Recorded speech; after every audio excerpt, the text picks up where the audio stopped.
Why would an opposition figure come to a book launch of this nature?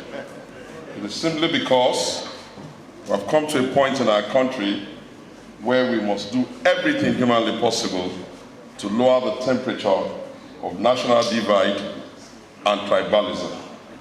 Having said that, I think that for me, I will thank my brother, Shifeni Fanikade, who put a call to me yesterday while he was with the author and said, Segun, you must come. And I said, I will. Why?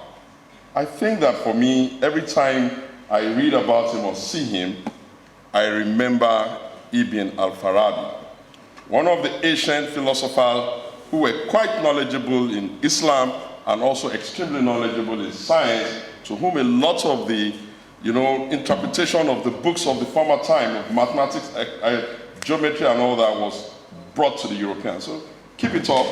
I keep looking for more of your work. I'll read this and see how I feel about it, and you'll get a very honest critique. The second thing I wanted to say actually is to Your Excellency, the Governor of Borno State.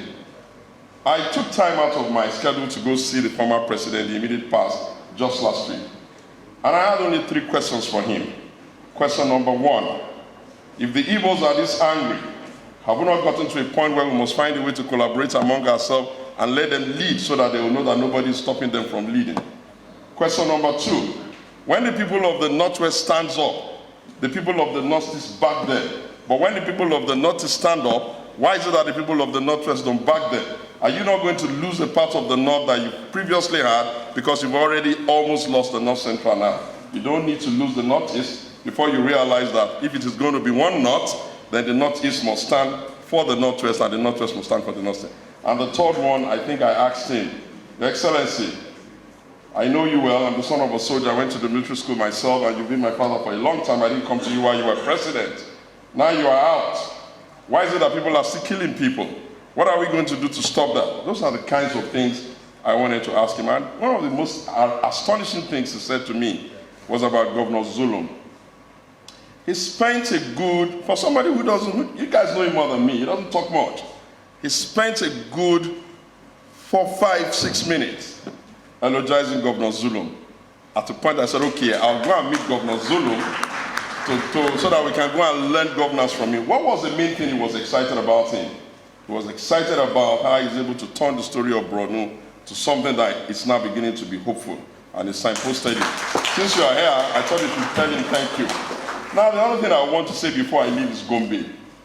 You know, it's very easy for those of us in the Southwest, especially because of the rather unbalanced narrative of the media, to think that nothing else is happening elsewhere. And then I started visiting Gombe. The first time I went to Gombe, I asked, are they stealing money from the federal allocation to do roads here? This is absolutely remarkable. It's almost impossible to find a state in Nigeria that has a connector road, the beautiful type of road that Gombe has.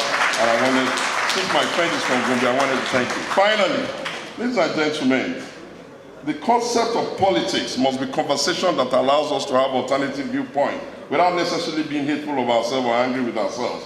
If politicians are too angry with themselves, how then do you expect the large majority of the people who don't even know what politicians do not to be angry with themselves? Let us lower the temperature. My senior brother Fashola, we got talk. Thank you very much. Nice to meet you.